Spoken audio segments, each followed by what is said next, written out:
Hello everyone. अब हम इस क्लास में अपना अगला कंसेप्ट नंबर 2 करेंगे। कंसेप्ट नंबर 2 है हमारा कंज्यूमेबल का। हमने पहला कंसेप्ट किया सब्सक्रिप्शन का, और जहां तक हो सकता था मैक्सिमम जो केसेस बन सकते थे वो सारे के सारे किए हैं हमने। और अब हम कर रहे हैं नेक्स्ट कंसेप्ट कंज्यूमेबल का। ठीक है, तो कंज्यूमेबल में बात करेंगे। बिल्कुल सिंपल कंसेप्ट है।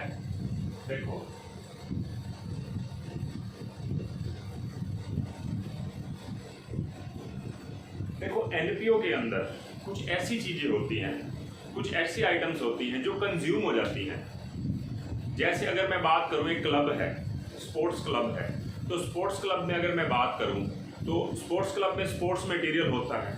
वो स्पोर्ट्स मटेरियल वो क्या होता है, धीरे धीरे यूज हो जाता है। जैसे मैं एग्जांपल लूं, अगर मैं क्रिकेट की बात करूं तो बॉल की बात की जा सकती है।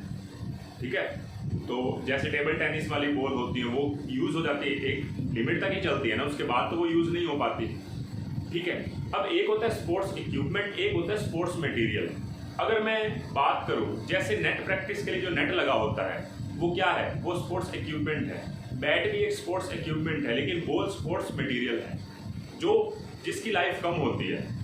ठीक है, और इक्विपमेंट जिसके ऊपर डेप्रिसिएशन लगता है।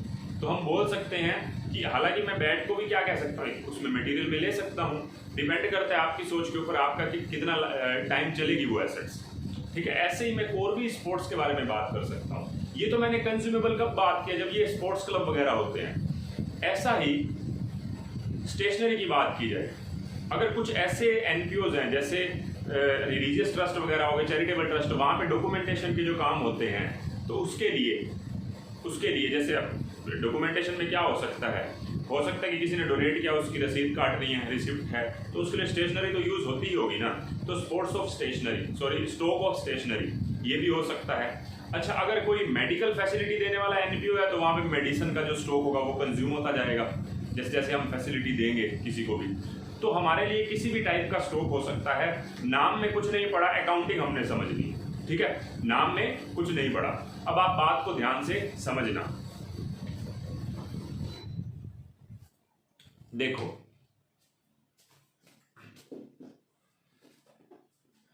नोट करना एग्जाम्पल साथ साथ।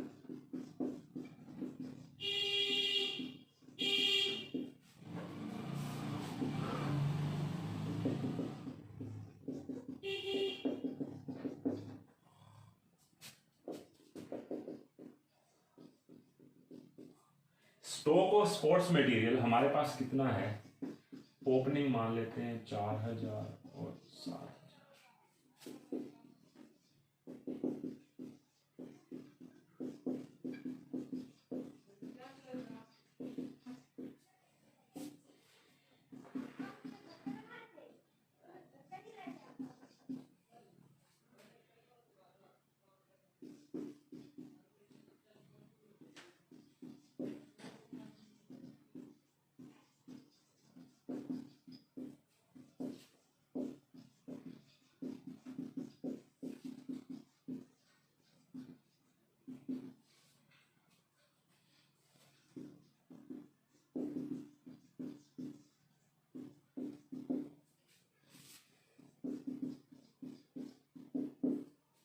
देखो, जैसे आपने उसमें किया, जैसे आपने सब्सक्रिप्शन वाले, अगर मैं कंसेप्ट की बात करूं तो सब्सक्रिप्शन में जैसे आपने किया था कि आपने क्या निकाला था, इनकम एंड एक्सपेंडिचर के क्रेडिट में सब्सक्रिप्शन कितनी जाएगी, आपको रिसिप्ट बता रहे कि सब्सक्रिप्शन कितनी मिली।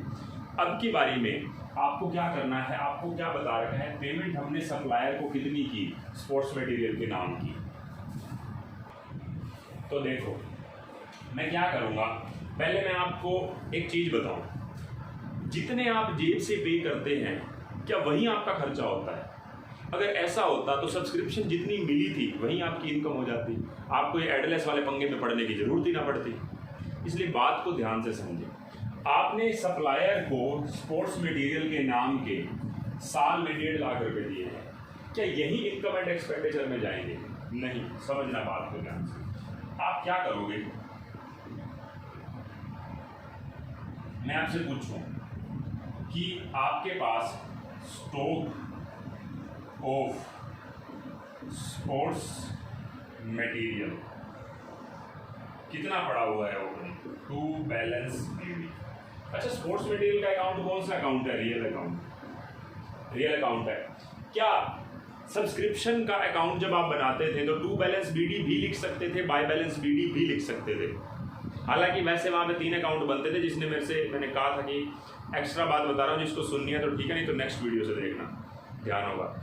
अगर मैं उसको एक ही अकाउंट में देखूँ तब भी हमारे 2 टाइप के बैलेंस हो सकते थे, डेबिट भी क्रेडिट भी। डेबिट कब होगा? जब मैंने सब्सक्रिप्शन लेनी है, एक्रूड इनकम है।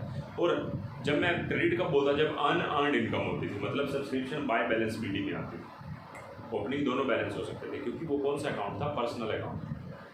सब्सक्रिप्शन रिसीवेबल और subscription received in advance personal account है, और पर्सनल अकाउंट का बैलेंस डेबिट भी हो सकता है अगर किसी से पैसा लेना है, और क्रेडिट भी हो सकता है अगर किसी को देना। लेकिन अब stock of sports material real account. Real account जो है, रियल अकाउंट का मतलब क्या है? रियल अकाउंट का कि आपका बैलेंस हमेशा डेबिट रहेगा। आपको पता है ना, आप रियल अकाउंट में हमेशा डेबिट बोलते हैं कि क्या चीज़ मेरे पास पड़ी है, बस उसी को ही लिखता हूँ मैं। ध्यान होगा, +1 से पढ़ते आए हैं, ठीक है। तो स्टॉक ऑफ स्पोर्ट्स मटेरियल का बैलेंस हमेशा डेबिट में ही मिलेगा।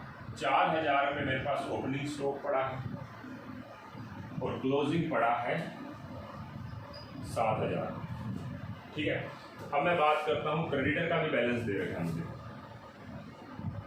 Creditors for sports material opening balance मुझे दे रखा है क्रेडिटर्स का 12000 रुपये और क्लोजिंग बैलेंस दे रखा है 9000। पेमेंट कितनी कर रखी है क्रेडिटर को? देखो, मैंने आपको बोला बैंक की जगह मैं क्या वर्ड लिखता हूँ? Receipt and payment. तो मैंने क्रेडिटर को पेमेंट करी, क्रेडिटर डेबिट टू बैंक या creditor debit to receipt and payment. मैंने 1.5 लाख रुपए की क्रेडिटर को पेमेंट कर दी, तो इनकम एंड एक्सपेंडिचर के डेबिट में आएगा क्या? ये परचेज निकल के आ गई है। ये इनकम एंड एक्सपेंडिचर का बैलेंस नहीं आया, जैसे सब्सक्रिप्शन में क्या आता था बैलेंसिंग फिगर। ये परचेज अभी निकल के आई। अभी समझना बात को आगे। तो 1,59,000, इसमें से 12 घटा दो तो 1,59,000 माइनस 12, 1,47,000 बैलेंसिंग फिगर। ये बैलेंसिंग फिगर मेरी परचेज है। अच्छा, मुझे एक बात बताओ, अब आप नॉर्मल बिजनेस की बात करें, परचेज को आप कहाँ लिखते थे? ट्रेडिंग एंड पीएनएल में, ट्रेडिंग अकाउंट में डेबिट में लिख देते थे ना, ठीक है। और ओपनिंग स्टॉक डेबिट में लिखते थे, क्लोजिंग स्टॉक क्रेडिट में। अगर मैं opening plus purchase minus closing को सीधा cost of material consumed word सीधा डायरेक्टली ट्रेडिंग में लिख देता, तब भी गलत ना होता। ये आपने समझा हुआ +1 क्लास में। मुझे एक बात बताओ, अगर मैं ओपनिंग स्टॉक जो ट्रेडिंग अकाउंट में लिखते हैं और जो परचेज लिखते हैं और क्रेडिट साइड में क्लोजिंग स्टॉक लिखते हैं, अगर ये तीनों ना लिख के opening plus purchase minus closing करके net cost of material consumed अगर ट्रेडिंग अकाउंट के डेबिट में लिख दो तो गलत थोड़ी ना होगा। अब यहाँ पे ट्रेडिंग पीएनएल की जगह नाम चेंज हो गया, क्या हो गया? Income and expenditure. तो मैं यहाँ पे cost of sports material consumed directly लिख दूँ, या फिर मैं परचेज वहाँ पे लिखूँ इनकम एंड एक्सपेंडिचर में, फिर ओपनिंग स्टॉक डेबिट में लिखूंगा और closing stock income and expenditure के क्रेडिट में लिखूंगा। ये गलत हो जाएगा। आप मटेरियल कितना कंज्यूम्ड किया डायरेक्टली लिख दो। तो ओपनिंग स्टॉक और क्लोजिंग स्टॉक को इनकम एंड एक्सपेंडिचर में लिखने की बजाय जैसे ट्रेडिंग में लिखते थे वैसे नहीं लिखना। आप क्या करो, एक स्टॉक अकाउंट बनाओ।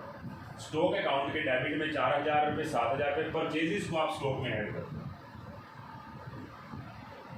2 परचेजेस कितने रुपए की हैं हमारी परचेजेस? 1,47,000 रुपये। 1,47,000 और 4 1,51,000, 1,51 माइनस 7 1,44,000। ये निकल के आ गई बाय कॉस्ट ऑफ, या मैं इसको सीधा डायरेक्टली लिख देता हूँ, by income and expenditure balancing figure. इसको मैं क्या बोलूँगा? कॉस्ट ऑफ मटेरियल कंज्यूम, ठीक है। अब अगर मैं आपको कहूँ यहाँ पे मुझे 2 अकाउंट पता हैं, एक तो स्टॉक अकाउंट, एक क्रेडिटर अकाउंट। ये अकाउंट हमेशा इकट्ठे चलते हैं, ये दोनों भाई बहन हैं, सीधी सी बात है। क्रेडिटर अकाउंट से हमारी परचेज निकल के आती है और स्टॉक अकाउंट से कंज्यूम निकल के आता है। मैं आपसे एक चीज़ पूछता हूँ, क्वेश्चनिंग है अभी, आपको क्वेश्चन में इनकम एंड एक्सपेंडिचर के डेबिट में कितने रुपए आएंगे, कितने रुपए आएंगे, उसके लिए दोनों अकाउंट बनाने जरूरी हैं क्या? ये पहले पूछ रहा हूँ मैं आपसे। देखो, क्वेश्चन के अंदर मुझे पेमेंट बता रखी थी, तो मैंने इससे परचेज निकाल लिया। मुझे एक बात बताओ, क्रेडिटर कब बढ़ेंगे? ये क्रेडिटर कम होने का साइन है, इस साइड वाला। ये क्रेडिटर बढ़ने का साइन है, क्योंकि क्रेडिटर का बैलेंस क्रेडिट होता है तो हमेशा इस साइड से बढ़ते हैं, इस साइड से कम होते हैं। अब क्रेडिटर कब बढ़ेंगे? जब मैं गुड्स परचेज करूँगा कुछ भी, और कम कब होएंगे? जब मैं पेमेंट कर दूंगा। तो मेरे पास payment closing balance minus opening less कर दो तो परचेज निकल के आ जाएगी। ये जो परचेजेज हैं ये मेरे स्टॉक का पार्ट है कि नहीं? जब मैंने कुछ परचेज किया है, 1,47,000 का स्टॉक ही तो परचेज किया है, तो मेरे स्टॉक में काउंट हो जाएगा। मेरे पास पहले से 4,000 रुपये का स्टॉक पड़ा था, क्रेडिटर अकाउंट के थ्रू मेरी परचेज पता लगी 1,47,000। अब मेरे पास टोटल कितने का स्टॉक पड़ा है? 1,51,000 रुपये का। मैंने 4,000 प्लस 1,47,000 टोटल हो गए 1,51,000। 1,51,000 में से मैंने 7,000 रुपये लेस कर दिए, जो बचे पड़े हैं क्लोजिंग। तो सोचो मेरे पास टोटल मिला के 4,000 रुपये का ओपनिंग स्टॉक पड़ा था, 1,47,000 के और परचेज करे हैं, टोटल मेरे पास 1,51,000 रुपये का स्टॉक पड़ा है। जबकि क्लोजिंग डे चेक करता हूँ ना तो मेरे पास सिर्फ 7,000 का पड़ा है। 1,51,000 में से 7,000 का बचा पड़ा है, तो 1,44,000 रुपये का क्या हुआ? कंज्यूम हो गया। बस वो कंज्यूम को मैं यहाँ पे लिख दूंगा। ठीक है, तो इनकम एंड एक्सपेंडिचर के क्रेडिट में कॉस्ट ऑफ मटेरियल कंज्यूम 1,44,000। ठीक है, अगर आप अपनी बुक उठा के देखेंगे उसमें कैसे कर रखा होगा, पढ़ना क्लोजिंग पेमेंट में, जैसे आपने वहां पे रिसिप्ट में क्या क्या चीजें ऐड करी थी, क्या क्या चीजें लेस करी थी, ध्यान है? आपने रिसिप्ट में ओपनिंग एडवांस ऐड किया था, क्लोजिंग एक्रूड ऐड किया था, लेस किया था ओपनिंग एक्रूड और लेस किया था क्लोजिंग एडवांस। तब आपका इनकम एंड एक्सपेंडिचर का बैलेंस आया था। सबसे फर्स्ट प्रैक्टिकल क्लास जो थी, मतलब लेक्चर नंबर 2, वहां पे सेम बात यहाँ पे भी समझो। आपको क्वेश्चन में पेमेंट बता रखे 1.5 लाख रुपए। इस 1.5 लाख रुपए की पेमेंट में आप क्लोजिंग क्रेडिटर ऐड करोगे, लेस कर दोगे ओपनिंग क्रेडिटर्स, तो आपकी परचेजेस निकल के आ जाएगी। इस परचेजेस में ओपनिंग स्टॉक ऐड कर दोगे, चेक कर लो इस परचेजेस के अंदर ओपनिंग स्टॉक ऐड हो रहा है, और क्लोजिंग स्टॉक लेस कर दोगे 7,000 रुपये, तो नेट आ जाएगा 1,44,000 रुपये। ये आपकी क्या निकल के आ गई? इनकम एंड एक्सपेंडिचर में, मतलब मैं सीधा बोल सकता हूं कि cost of sports material consume. अच्छा, इसमें से मैं परचेज को हटा दूं सीधा, मैं एक ही चीज बात इकट्ठी बोल दूं। आपको पेमेंट के अंदर, ध्यान से सुनना, आपको पेमेंट के अंदर क्लोजिंग क्रेडिटर ऐड करने हैं, ओपनिंग क्रेडिटर लेस करने हैं, ओपनिंग स्टॉक ऐड करना है, क्लोजिंग स्टॉक लेस करना है, तो आपका कंज्यूम निकल के आ जाएगा। ठीक है, बात क्लियर है? यही बात आपको ध्यान रखनी है। मैं इसको कैसे सिंप्लीफाई करूं और भी, क्योंकि ये बात आपके माइंड में होनी चाहिए। अगर कोई एडलेस वाले तरीके से करना चाहता है तो कर सकता है। मतलब मैंने आपको दोनों अकाउंट समझा दिए, मैं इसको थोड़ा और एक्सप्लेन करूं अच्छे से, अगर इसको प्रेजेंट करूं तो देखना एक बार।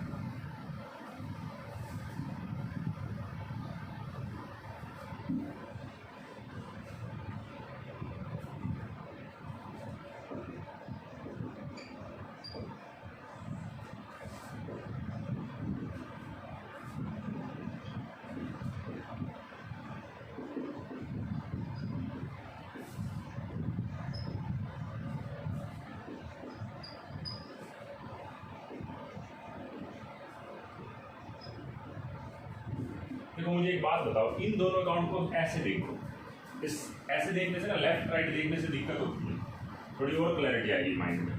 देखो आपको क्लियर कर दो एक बात, आपने इस पेमेंट के अंदर क्लोजिंग क्रेडिटर ऐड किए, ओपनिंग लेस किए, तो परचेज निकल के आ गए। इसी परचेज में आपने ओपनिंग स्टॉक ऐड किया, क्लोजिंग लेस किया, तो इनकम एंड एक्सपेंडिचर निकल के आ गया। तो अगर मैं इन दोनों अकाउंट को कंबाइन कर दूं, ध्यान से समझना, इन दोनों अकाउंट को अगर मैं कंबाइन कर दूं तो यहां से परचेज हटा देता हूं और यहां से भी परचेज हटा दो। अब चेक करके देखो, इस पेमेंट के अंदर क्लोजिंग क्रेडिटर ऐड हो रहा है और ओपनिंग स्टॉक लेस हो रहा है। यही कर रहे थे हम, क्लोजिंग क्रेडिटर ऐड हो रहा है, ओपनिंग स्टॉक ऐड हो रहा है, और क्लोजिंग क्रेडिटर लेस हो रहा है, ओपनिंग क्रेडिटर लेस हो रहा है और क्लोजिंग स्टॉक लेस हो रहा है। मैंने यहां से भी ऊपर परचेज हटा दी, यहां से भी हटा दी, तो आप कंबाइन करके देख लो, तब भी वही बन रहा है। इसमें आप क्या कर रहे थे, इसमें इसको ऐड करके, इसको लेस करके जो परचेज आ रही थी उसको यहाँ पे लिख रहे थे। मैंने दोनों साइड से परचेज हटा दी, सीधा इसमें ओपनिंग स्टॉक ऐड कर दिया, क्लोजिंग लेस कर दिया, आप चेक कर लो। ठीक है, इसको अगर मैं प्रेजेंट करता हूँ बैलेंस शीट P&L वगैरह में, इनकम एंड एक्सपेंडिचर में, तो कैसे करूँगा वो समझो। देखो मैं इनकम एंड एक्सपेंडिचर अकाउंट बनाता हूँ। इनकम एंड एक्सपेंडिचर के डेबिट में cost of sports material consumed कितना है, 1,44,000 रुपीज, 1,44,000 रुपये कॉस्ट ऑफ मटेरियल कंज्यूम्ड में चला जाएगा। बैलेंस शीट 31 मार्च 2018 शायद, ये ओपनिंग अगर 31 मार्च 17 की बात करूं तो बताओगे क्या क्या आएगा। आपको हमेशा बैलेंस शीट में लिखने के लिए ना बैलेंसेस चाहिए होते हैं, ट्रांजेक्शन नहीं चाहिए होती। मुझे बताओ बैलेंसेस क्या क्या हैं। अगर मैं इसको पूरा कर दूं इस अकाउंट को, जैसे पहले था 1,47,000 था शायद, यहाँ पर भी बाय परचेजेस 1,47,000। ठीक है, मुझे एक बात बताओ, यहाँ पे बैलेंसेस कौन कौन से। अगर मैं ओपनिंग बैलेंस शीट की बात करूँ तो opening stock of sports material, opening है 4,000 रुपये का। एज एट आप लिख लेना, एज एट, और साथ में एक्सट्रैक्ट भी लिख लेना, इसका भी एक्सट्रैक्ट लिख लेना। अच्छा, ये क्लोजिंग स्टॉक में चला जाएगा। तो balance sheet as at 31 March 2018, extract stock of sports material, closing है हमारा 7,000 रुपये। अच्छा, क्रेडिटर की बात करते हैं। ओपनिंग क्रेडिटर है 12,000 रुपये, creditors for sports material 12,000, creditor for sports material closing है 9,000। बस सिंपल सी बात है। ओपनिंग आपका स्टॉक ओपनिंग बैलेंस शीट में, अच्छा, क्लोजिंग स्टॉक आपका क्लोजिंग बैलेंस शीट में, ओपनिंग क्रेडिटर आपके ओपनिंग बैलेंस शीट में, और क्लोजिंग क्रेडिटर आपके क्लोजिंग बैलेंस शीट में। ये आपकी प्रेजेंटेशन है। सीधी सी बात है, आपको कंज्यूमेबल में 5 चीज़ें ध्यान रखनी है। एक क्या, स्टॉक अकाउंट, क्रेडिटर अकाउंट कैसे बनेगा, पेमेंट से परचेज निकालो, परचेज को यहाँ पे फिट करके इनकम एंड एक्सपेंडिचर में कंज्यूम्ड निकालो कि कितना कंज्यूम हुआ, उस कंज्यूम को यहाँ पे लिख दो, वर्किंग नॉट वंस। उसके बाद बैलेंस शीट में ये आइटम आएगी, ओपनिंग में ये दोनों, क्लोजिंग में ये दोनों। ठीक है, मैं आपसे फर्दर एक बात और पूछना चाहता हूँ, फर्दर एक बात, क्वेश्चन कर लेते हैं। वैसे बेटर रहेगा कि क्वेश्चन कर लेते हैं।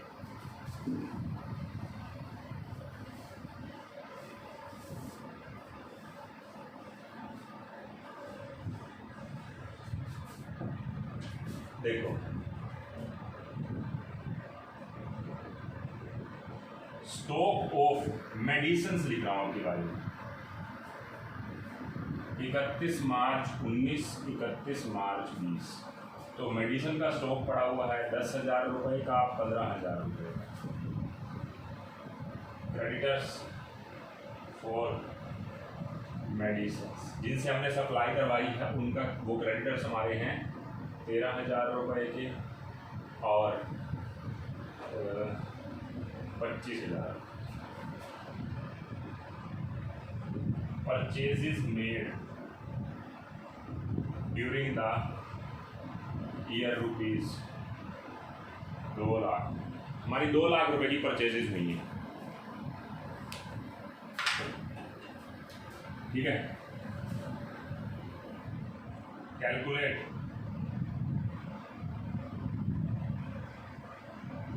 Medicines consumed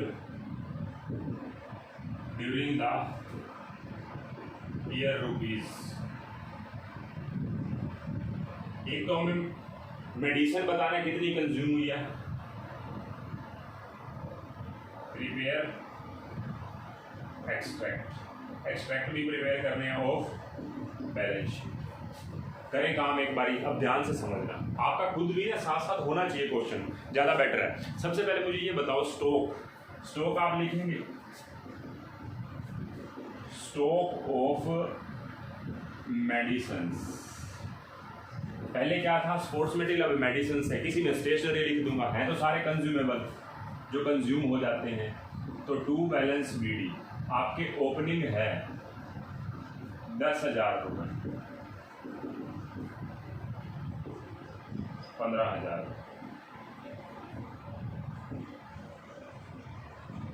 creditors for medicines opening balance है आपका 13,000 रुपये और क्लोजिंग बैलेंस है 25,000। ठीक है, ये बैलेंसेस मैंने लिख दिए, बिल्कुल आसान काम है। Opening stock, closing stock, opening creditor, closing creditor. मुझे क्वेश्चन के अंदर बता रखा है कि परचेजेस कितनी हुई हैं। फिर एक बात बताओ, आपको क्वेश्चन में, पिछले क्वेश्चन में परचेजेस बता रखी थी, एक बार चेक करो, वीडियो पीछे करके देख लो बेशक।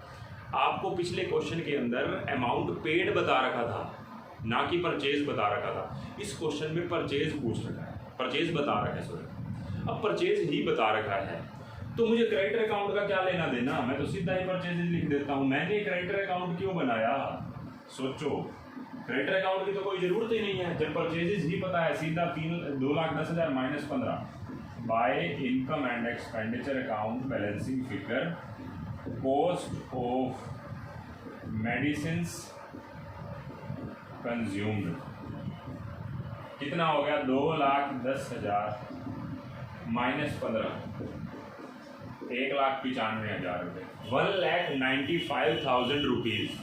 1,95,000 में क्या कर दूँ, उसने क्या पूछा है, calculate the medicine consumed during the year. उसने पेमेंट तो कुछ ही नहीं है, मतलब इस अकाउंट की तो जरूरत ही नहीं है। अब आप दिमाग लगा लेना, पहले ही बता रहा हूँ, आप दिमाग लगा लेना किस बात पे, कि अगर क्वेश्चन में परचेज गिवन है तो मेरे से पेमेंट तो कुछ ही नहीं है क्वेश्चन में, मैं क्रेडिटर अकाउंट बनाऊँ ही क्यों। क्रेडिटर अकाउंट तो तब बनाता कि अगर मुझे पेमेंट दे रखी होती तो पेमेंट से पहले परचेज निकलती। इस सिचुएशन में एडलेस वाली क्या बात रहेगी, सिंपल, इनका तो कोई रोल ही नहीं है। परचेज के अंदर ओपनिंग स्टॉक ऐड करो, क्लोजिंग लेस कर दो, कंज्यूम निकल के आ जाएगा। वो तब होता था जब मुझे पेमेंट गिवन होती थी, जब मुझे पेमेंट गिवन होती थी। तो अगर मैं देखो एक बात और भी पूछूं आपसे, क्वेश्चन के अंदर हमारे से कैलकुलेट मेडिसिन कंज्यूम्ड पूछ रखी हो, लेकिन अगर मान लो क्वेश्चन में मेडिसिन कंज्यूम तो चलो पूछ रखी है, वो मैंने लिख भी दी,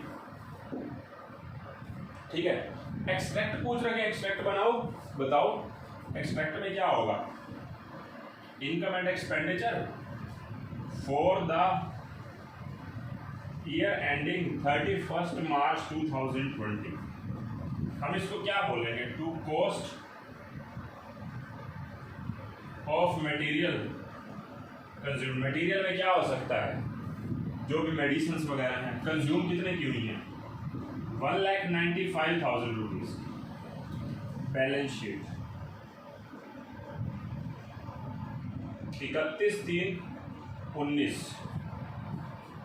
और बैलेंस शीट 31/3/20। 31/3/19 की जो बैलेंस शीट है उसमें स्टॉक ऑफ मेडिसिन 10,000 रुपये, और जो क्लोजिंग बैलेंस शीट है हमारी 31/3/20 की, उसमें स्टॉक ऑफ मेडिसिन 15,000 रुपये। फिर यहाँ पे क्रेडिटर्स फॉर मेडिसिन 13,000 रुपये, ओपनिंग क्रेडिटर्स और क्लोजिंग क्रेडिटर्स फॉर मेडिसिन 25,000। बस प्रेजेंटेशन वही रहेगी, यहाँ पे बस हमें पेमेंट निकालने की जरूरत ही नहीं है। परचेज गिवन है ना, तो पेमेंट निकालने की जरूरत क्या, हमें तो ये चाहिए, तो हमारा काम छोटा हो गया। हमें इस क्वेश्चन में क्रेडिटर अकाउंट की जरूरत नहीं है। अगर हमें परचेज पता है तो, समझ रहे हो बात को, अगर हमें परचेज पता है तो हमें कोई ज़रूरत नहीं है। अब आगे मैं बात करता हूँ, फर्दर आगे बात करता हूँ। देखो एक बात सुनो, अगर मान लो क्वेश्चन ये कहता है कि पेमेंट भी निकालो, पेमेंट निकालो, तो मैं यहाँ पे परचेज पुट करके मतलब एक रिक्वायरमेंट और बढ़ गई क्वेश्चन की, calculate the payment made to supplier of medicine. ये आप लिख सकते हो अपने आप क्वेश्चन में चेंज करके। तो to receipt and payment balancing इधर आ जाएगा, मतलब 2,13,000 माइनस 25,000, तो ये आपके पास आ जाएगा 1,88,000। 1,88,000 रुपये की पेमेंट निकल के आ जाएगी। बस इतना ही था, इससे ज़्यादा कुछ नहीं था। ठीक है, तो हमने जो इस क्लास में समझा है, स्टॉक ऑफ स्टेशनरी और क्रेडिटर अकाउंट दोनों भी बनाने पड़ सकते हैं और सिर्फ स्टॉक अकाउंट बना के भी काम चल सकता है। अगर मुझे इनकम एंड एक्सपेंडिचर में कितनी स्टेशनरी या कितना स्पोर्ट्स मटेरियल कंज्यूम्ड हुआ या कितना मेडिसिन कंज्यूम हुआ, सिर्फ इतना निकालना है। लेकिन अगर क्वेश्चन में मुझे परचेज गिवन है तो इसका यूज़ करके मैं कंज्यूम निकाल सकता हूँ और यहाँ पे इसका यूज़ करके मैं पेमेंट भी निकाल सकता हूँ, अगर पेमेंट मांग रखी है तो। ठीक है, तो इस क्लास में हम इतना ही रखते हैं। नेक्स्ट क्लास में हालांकि आपके क्वेश्चंस बन जाएंगे, मैं अगर आपके क्वेश्चन निकालूं तो क्वेश्चन मैं आपको बता देता हूं।